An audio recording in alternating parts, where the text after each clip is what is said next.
जी अस्सलाम वालेकुम, मेरा नाम मोहम्मद इब्राहिम है and I am a final year MBBS student at Ayub medical college Abbottabad. मैं पिछले 3-4 साल से फेसबुक और यूट्यूब पे वीडियोस बनाता हूँ related to medical studies and related to medical college और medical students. So I get a lot of messages from pre medical students. उनको गाइडेंस चाहिए होती है ईटा के हवाले से, MCAT के हवाले से और FSC में किस तरह नंबर लेते हैं इस हवाले से। And here are some of the comments, YouTube पे भी लोग पूछते हैं। So that's why I've decided to make this video. This is a guidance video on how to become a doctor and how to pass your ETA. हमारे एक भाई थे, इनका नाम है हफीज़ुर रहमान। हफीज़ुर रहमान भाई ने स्पेशल रिक्वेस्ट की थी, so that's why I'm making this video. I know हमारे फेसबुक के जो फॉलोअर्स है और यूट्यूब के जो सब्सक्राइबर्स है वो मोस्टली जो है ना ऑलरेडी मेडिकल स्टूडेंट्स हैं and they are already in medical school. तो अगर आप मेडिकल के स्टूडेंट हैं already, so you don't need to watch this video. This is only for those pre medical students who want to become doctors in Pakistan. So this is a detailed video on how to become a doctor in Pakistan. तो अगर आप किसी एक specific, इस video में हम बहुत सारे टॉपिक्स पे बात करेंगे, तो अगर आप किसी एक स्पेसिफिक टॉपिक में इंटरेस्टेड है तो I will put the topics here और टाइम भी बता दूंगा कि कहाँ से वो टॉपिक स्टार्ट हो रहा है, उस टॉपिक पे बात स्टार्ट हो रही है। So you can skip there and ये वीडियो लॉन्ग होगी, so I don't want to waste your time. सबसे पहले एलिजिबिलिटी क्राइटेरिया के बारे में बात करते हैं कि पाकिस्तान में कौन एलिजिबल है डॉक्टर बनने के लिए। सो पाकिस्तान में एलिजिबिलिटी ये है कि आपने FSC की हो और A लेवल किया हो और आपके FSC या A लेवल में 60% मार्क्स आए हो, so you are eligible to become a doctor. Age का कोई लिमिट नहीं है, कितने बार आपने अप्लाई किया है उसका कोई लिमिट नहीं है। फिर what options do you have, कौन कौन से ऑप्शंस है आपके पास, कौन कौन से कॉलेजेस से, कौन कौन सी यूनिवर्सिटीज से आप जो है ना डॉक्टर बन सकते हैं। तो इनमें सबसे पहला जो आता है पब्लिक सेक्टर मेडिकल कॉलेज में ओपन मेरिट पे एडमिशन लेना। इसके लिए आपको आपकी एंट्री टेस्ट की स्कोर चाहिए होती है और आपकी जो FSC या A लेवल्स के स्कोर है उनके 50% स्कोर मिला के एग्रीगेट बनता है। लेट्स सपोज आपके FSC में आए हैं 90% मार्क्स और आपके जो है ना टेस्ट, जो एंट्री टेस्ट है ECAT हो, MCAT हो या ETA हो, कोई भी हो, उसमें आपके 70% मार्क्स। सो आपका एग्रीगेट बनता है final 90 + 70 / 2, so it makes 80। your overall aggregate is 80 और इसी एग्रीगेट पे जो है ना आपका मेरिट लगेगा। अगर आप मेरिट लिस्ट में आए हैं so you will get admission। बाकी मुल्कों में जिस तरह होता है कि आप पहले अप्लाई करते हैं फिर they call you for interview, इस तरह का कोई सीन नहीं है यहाँ पे। एक बार आपका नाम आ गया मेरिट लिस्ट में, so you have got the admission. Cost कितना आता है इस पे पर ईयर का जो कॉस्ट है वो 20 to 25,000 Pakistani rupees per year, which make almost 1 lakh to 1,25,000 for the whole MBBS। So मेरे ख्याल से ये बहुत सारे गवर्नमेंट यूनिवर्सिटीज़ के एक सेमेस्टर की फ़ीस से भी ज़्यादा कम है। So I think it's like free of cost. तो फ्री ऑफ कॉस्ट आप बन सकते हैं, यू कैन से। दूसरा ऑप्शन है आपके पास, वो है पब्लिक सेक्टर मेडिकल कॉलेजेस में सेल्फ फाइनेंस पे एडमिशन लेना। इसका क्राइटेरिया भी सेम है, आपके FSC के मार्क्स 50% काउंट होंगे और आपके जो है ना ETA और MCAT के मार्क्स काउंट होंगे 50%। अच्छा, टोटल कॉस्ट इस पे जो आता है 4 lakh पर ईयर आता है और पूरे MBBS के आपके आते हैं 20 lakh पाकिस्तानी रुपीज़। सेल्फ और ओपन के मेरिट में इतना कोई ज़्यादा फ़र्क नहीं होता। ये इधर मैं आपके साथ शेयर करता हूँ पिछले KPK में पिछले साल के मेडिकल कॉलेजेस का मेरिट लिस्ट। तो आप यहाँ देख सकते हैं कि आयूब मेडिकल कॉलेज के पिछले साल का मेरिट था 84.18 और सेल्फ फाइनेंस का मेरिट था 81.84, जस्ट 3 points डिफरेंस। सो ये बात क्लियर होनी चाहिए कि सेल्फ एडमिशन और ओपन की एडमिशन में जो है ना इतना मेरिट का इतना ज़्यादा फ़र्क नहीं होता। थर्ड नंबर पे जो आता है private sector medical colleges. So private sector medical colleges में कुछ कॉलेजेस ऐसे हैं जो ETA और FSC या MCAT और FSC के बेसिस पे आपको एडमिशन देते हैं और कुछ कॉलेजेस ऐसे होते हैं जो ETA के साथ अपना खुद एक टेस्ट कंडक्ट करते हैं और उसी टेस्ट के मार्क्स आपके काउंट होते हैं और FSC के काउंट होते हैं। अच्छा, टोटल कास्ट इस पे कितना आता है तो मुख्तलिफ कॉलेजेस का वेरी करते हैं और रफली जो है ना 8 lakh to 10 lakh हर एक कॉलेज लेता है। इसके बाद चौथा जो ऑप्शन है आपके पास वो है अगर आपके पास जो है ना फ़ॉरेन नेशनलिटी है तो आप फ़ॉरेन नेशनल्स के रिज़र्व सीट्स पे जो है ना अप्लाई कर सकते हैं, जो कि प्राइवेट और पब्लिक दोनों कॉलेजेस में होते हैं। कॉस्ट जो टोटल होता है वो $6000 पर ईयर होता है। सो लोग अक्सर मुझसे पूछते हैं कि हमें किस तरह पता चलेगा कि हम डॉक्टर्स बन सकते हैं या नहीं। सो मैं आपको बताता चलूँ, अगर मैं बन गया हूँ ना डॉक्टर, तो आप जो है ना आप सब बन सकते हैं, लेकिन दो चीज़ों की जो है ना ज़रूरत है।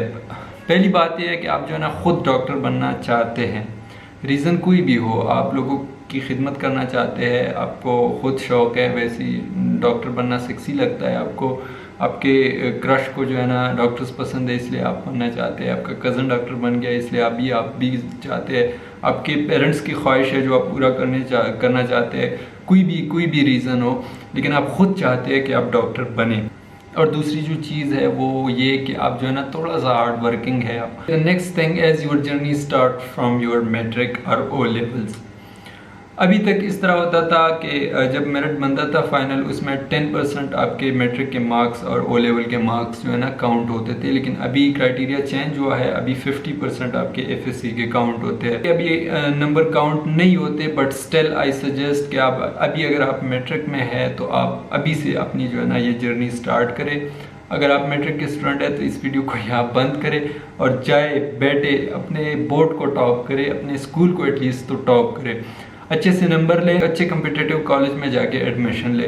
कॉम्पिटिटिव कॉलेज के जो है ना बहुत सारे फ़ायदे होते हैं, या वहाँ अगर कॉलेज वाले आपको नहीं पढ़ाते ना तो लोगों को देख के आप पढ़ना स्टार्ट कर देते हैं, तो कॉम्पिटिटिव कॉलेज में एडमिशन ले और अभी से जो है ना पढ़ना स्टार्ट करें। लेकिन अगर आप अभी एफएससी के स्टूडेंट है और आपका मैट्रिक हो गया है और आपके अच्छे नंबर नहीं आए और अच्छे कॉलेज में अपने एडमिशन नहीं लिया है, so you don't need to worry about anything, you haven't lost anything yet. अभी तक जो 10% नंबर काउंट होते थे वो नहीं होते अब काउंट, और आपने कुछ जो है ना लूज़ नहीं किया है, तो इसलिए पैनिक ना करें और आगे जो है ना अभी से अपनी जर्नी स्टार्ट करें। सो एफएससी के जो 2 साल होते हैं या ए लेवल के जो 2 साल होते हैं, मैं आपको बताता चलूँ कि ये आपकी ज़िंदगी की सबसे ज़्यादा क्रूशल ईयर्स है।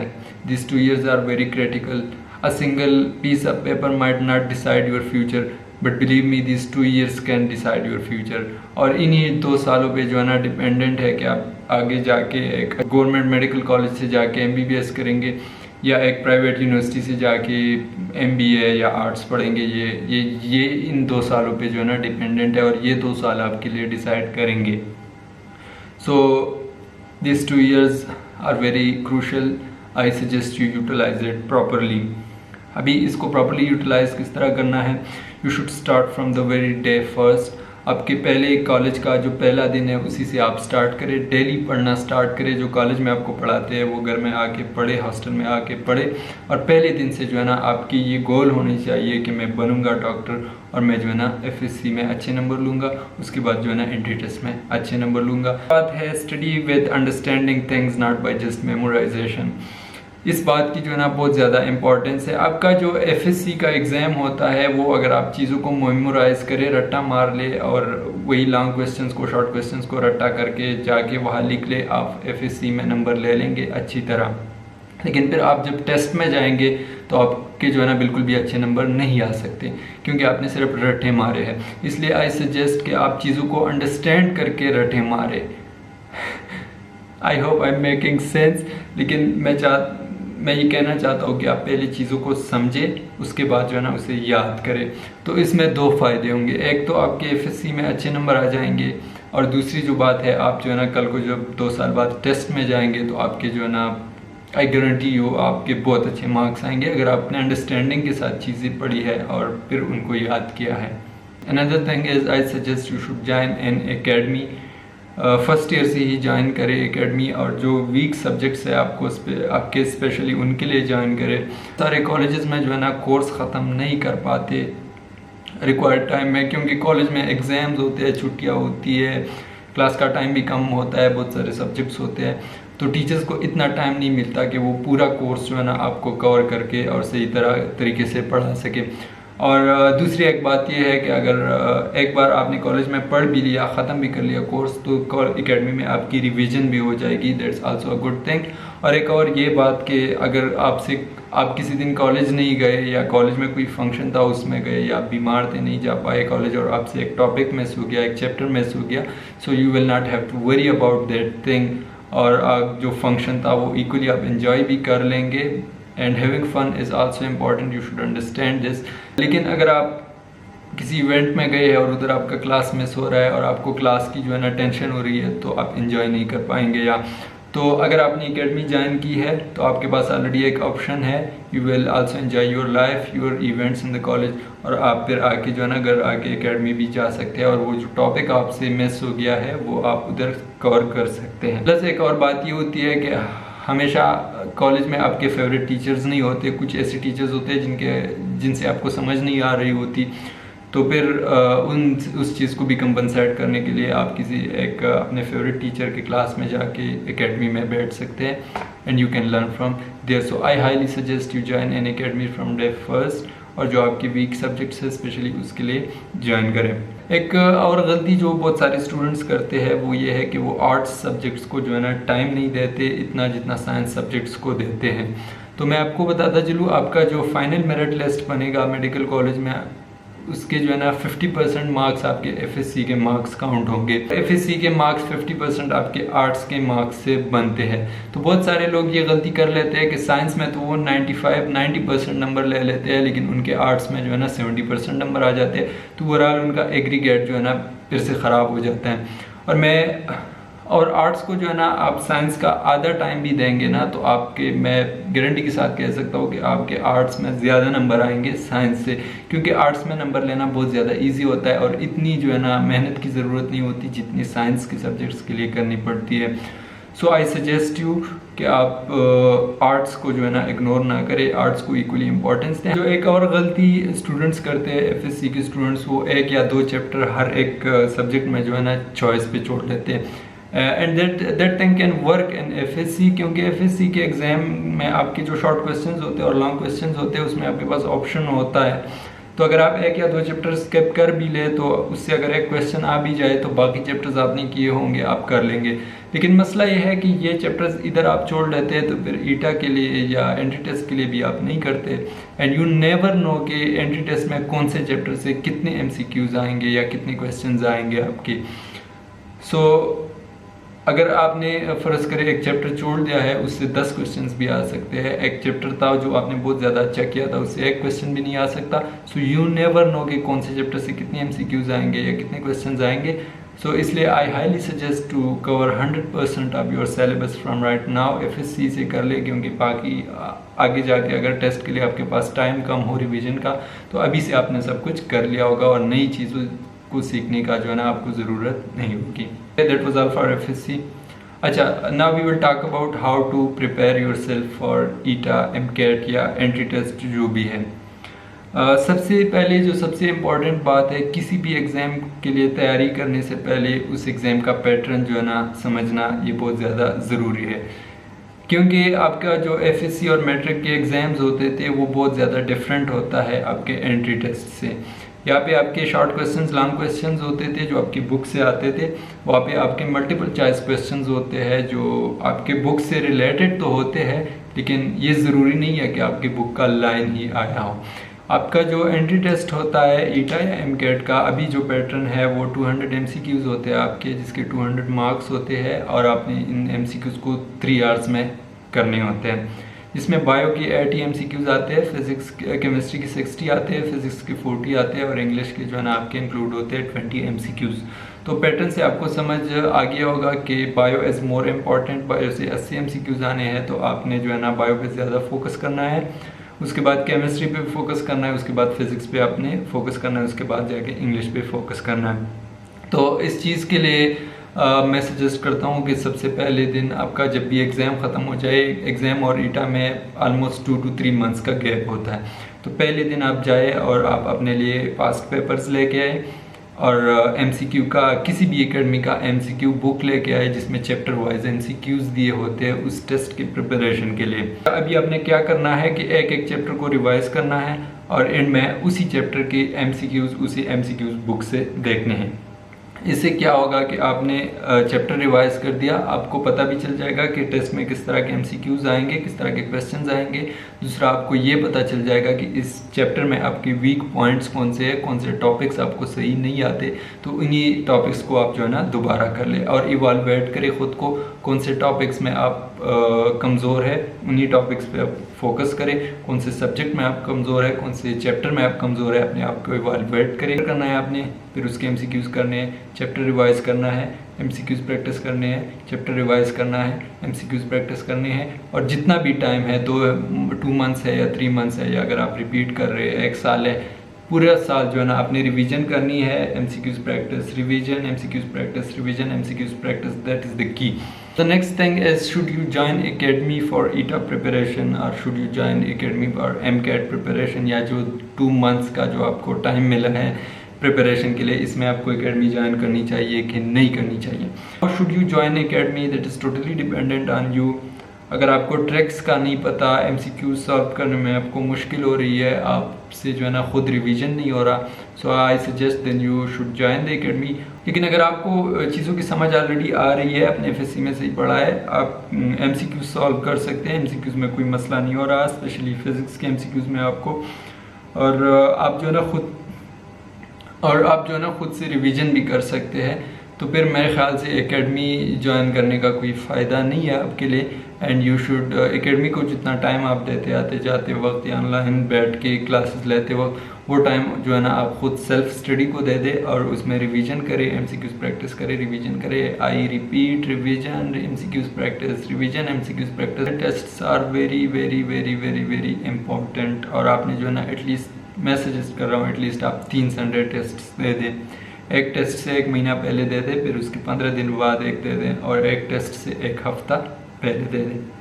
अच्छा, संडे टेस्ट क्या होते हैं? ईटा और एमकैट के तर्ज पे मुख्तलिफ एकेडमीज़ जो है ना टेस्ट लेते हैं आपसे हर संडे को, और वो टेस्ट एग्जैक्टली जो फाइनल आपका ईटा या एमकैट का टेस्ट आएगा, एंट्री टेस्ट आएगा, उसी के पैटर्न पे होता है।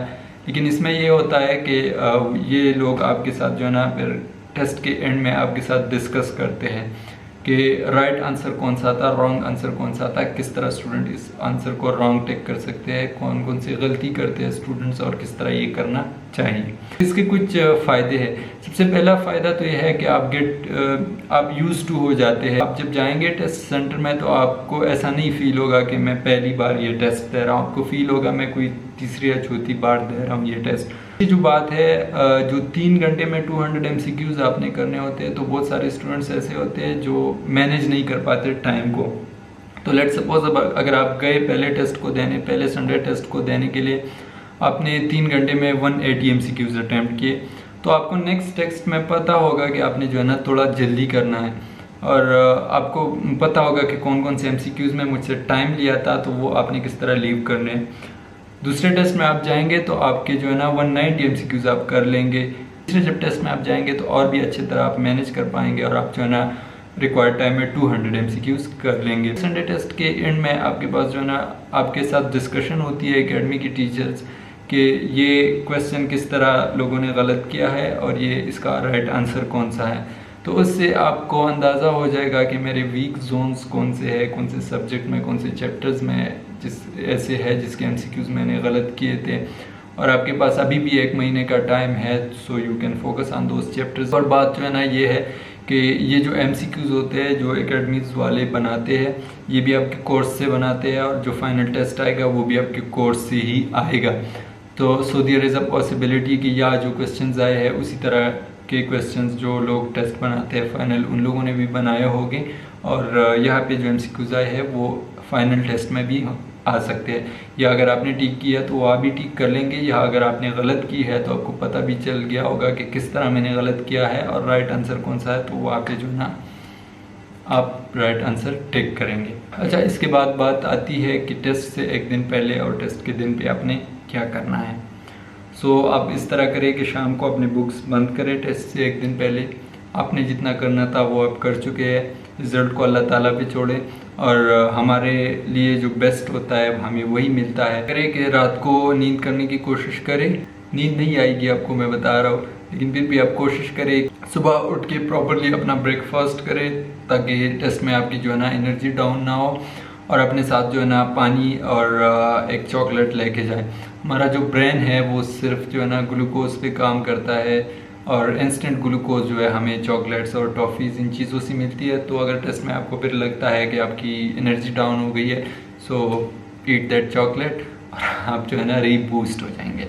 और जो चीज़ होता है जो मैंने खुद नोट किया था कि वहाँ पे इतना रश होता है कि बंदे को जो है ना, बंदा कहता है कि इतने सारे लोग आए हैं, तो मैंने तो कुछ नहीं पढ़ा है, मैं तो नहीं पास कर सकता, इतने सारे लोग टेस्ट लेने आए। So don't be afraid of rush. उनमें बहुत सारे मम्मी डैडी ऐसे लोग होते हैं जिनके साथ जो है ना घर के पूरा ख़ानदान आया होता है, 10-12 लोग उनके साथ वैसे ही मॉरल सपोर्ट के लिए आए होते हैं। सो वो सारे लोग जो है ना टेस्ट देने नहीं आए होते, और अंदर भी जो बैठे होते हैं उनमें बहुत सारे इंजीनियरिंग के भी ऐसे स्टूडेंट्स होते हैं जो वैसे प्रैक्टिस के लिए आए होते हैं, बहुत सारे ऐसे लोग होते हैं जो बिल्कुल इंटरेस्टेड ही नहीं होते टेस्ट में। So don't be afraid of rush, और आपने जितना पढ़ा है आपको उतना ही मिलेगा, रिमेंबर दें। आप टेस्ट के लिए बैठ गए, टेस्ट पे क्या करना है। टेस्ट का जो टोटल टाइम होता है वो 3 आवर्स होते हैं, और आपके जो है ना 200 MCQs होते हैं जो आपको ऑलरेडी पता होगा। अच्छा, अब आपने इस तरह करना है कि आपने 10 और 20s में अटैम्प्ट करना है। 10 और 20s में अटैम्प्ट का क्या मतलब है मेरा, पहले 20 MCQs या क्वेश्चन शीट में रीड करने हैं जो आपको आते हैं उन 20s में, वो जाके पिंक शीट में फिल करने हैं।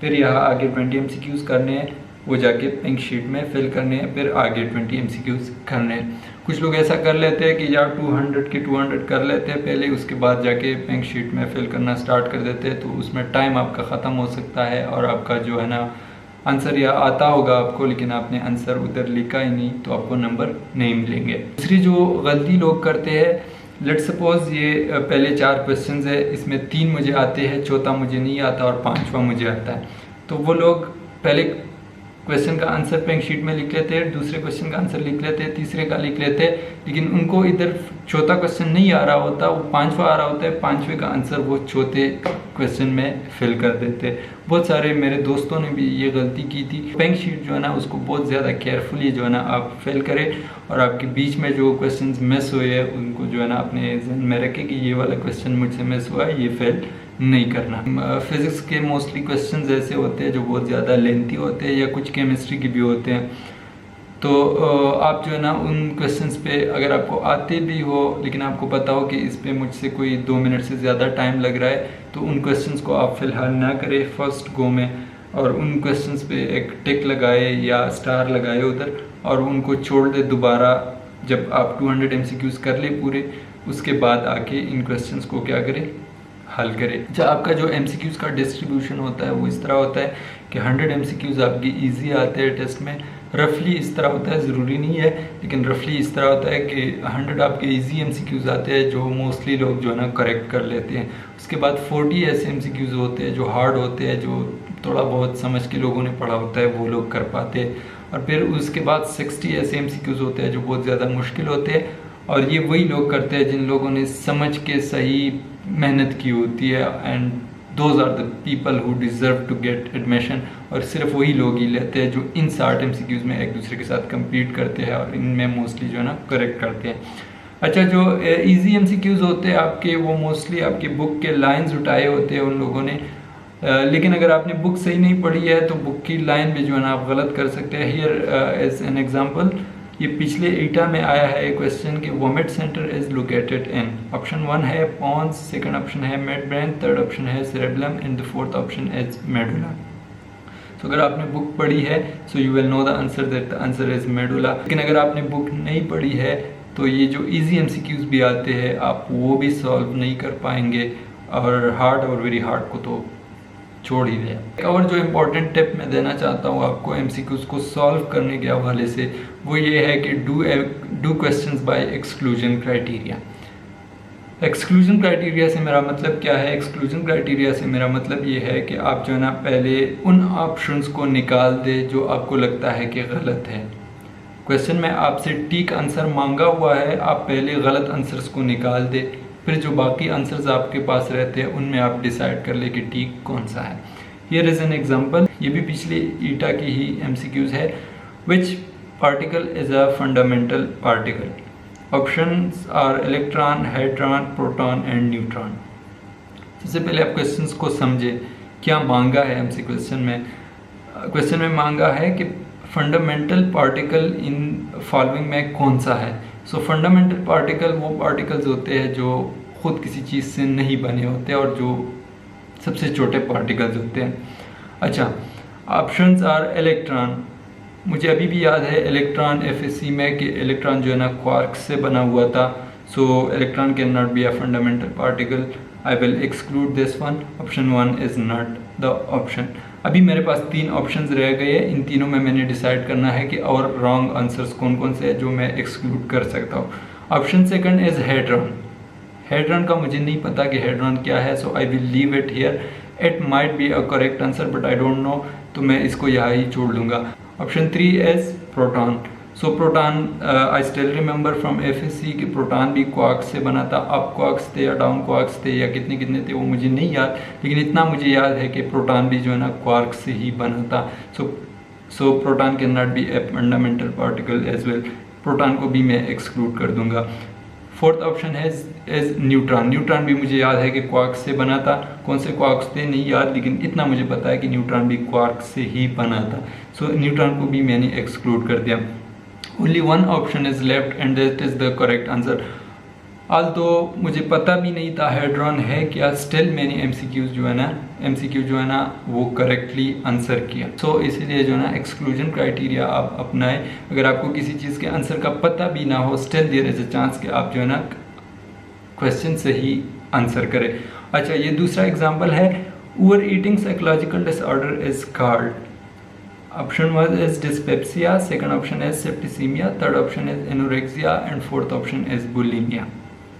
क्वेश्चन में हमसे क्या पूछा है, ऐसा साइकोलॉजिकल डिसऑर्डर जिसमें बंदा ओवर ईटिंग करता हो, पेशेंट ओवर ईटिंग करता हो। सो सबसे पहले मैंने क्या करना है, एक्सक्लूजन क्राइटेरिया पे करना है। वो चीज़ों एक्सक्लूड करनी है जो साइकोलॉजिकल डिसऑर्डर्स नहीं है। तो dyspepsia is something related to stomach, it's not related to your psyche, so I will exclude this answer. दूसरा ऑप्शन है septicemia, something related to blood, so this also can not be a psychological problem. So ये 2 answers मैंने जो है ना क्या किया, exclude कर दिए। थर्ड पे आता है एनोरेक्सिया, फोर्थ पे आता है बुलिमिया। इसके बाद अगर मुझे पता भी ना हो कि एनोरेक्सिया क्या है, बुलिमिया क्या है, still there is 50% chance that I will get the answer right. लेकिन अगर आपको ये पता हो कि हाँ ये दोनों साइकोलॉजिकल डिसऑर्डर है, एनोरेक्सिया में पेशेंट खाता नहीं है बिल्कुल और बुलिमिया में बुल जितना खाता है, एक बैल जितना खाता है। सो ओवर ईटिंग इसमें फिर क्या हो गया, बुलिमिया ही हो गया। लेकिन अगर आपको इतना पता भी नहीं है, स्टिल देयर इज 50% चांस कि आप एनोरेक्सिया और बुलिमिया में एक को करेक्ट करें और आपका जो है ना आंसर ठीक हो। इसलिए exclusion criteria is very important. आपको क्वेश्चन ना भी आता हो, आप फिर भी जो है ना ठीक कर सकते हैं ऑप्शन। सो आई रिपीट, आप जब भी एमसीक्यूज करें एक्सक्लूजन क्राइटेरिया पे करें। इसके बाद पहले गो में आपने वो एमसीक्यूज किए जो आपको आते थे और जो लेंथी नहीं थे। अब 200 एमसीक्यूज आपके पूरे हो गए। आप जो है ना दोबारा आ जाए और जहाँ पे आपने स्टार्स लगाए हैं या टिक्स लगाए हैं, जो लेंथी क्वेश्चंस थे जो आपको आते थे लेकिन आपने छोड़े थे क्योंकि टाइम कंज्यूमिंग थे और अभी आपके पास टाइम है, तो आप वो क्वेश्चन जो है ना अटेम्प्ट करें दूसरे गो में। उसके बाद फिर भी ये दूसरे गो में भी आपने कर लिए, फिर भी ऐसे क्वेश्चंस है जो आपको नहीं आते, जिसके आपको बिल्कुल आइडिया ही नहीं है, जो आउट ऑफ कोर्स आए हैं, जो आपने कोई चैप्टर छोड़ दिया था उसमें से आए हैं। तो अब आप क्या करेंगे, आप जो है ना आपके साइड्स पे जो है ना 4 लोग बैठे होंगे and you can ask them.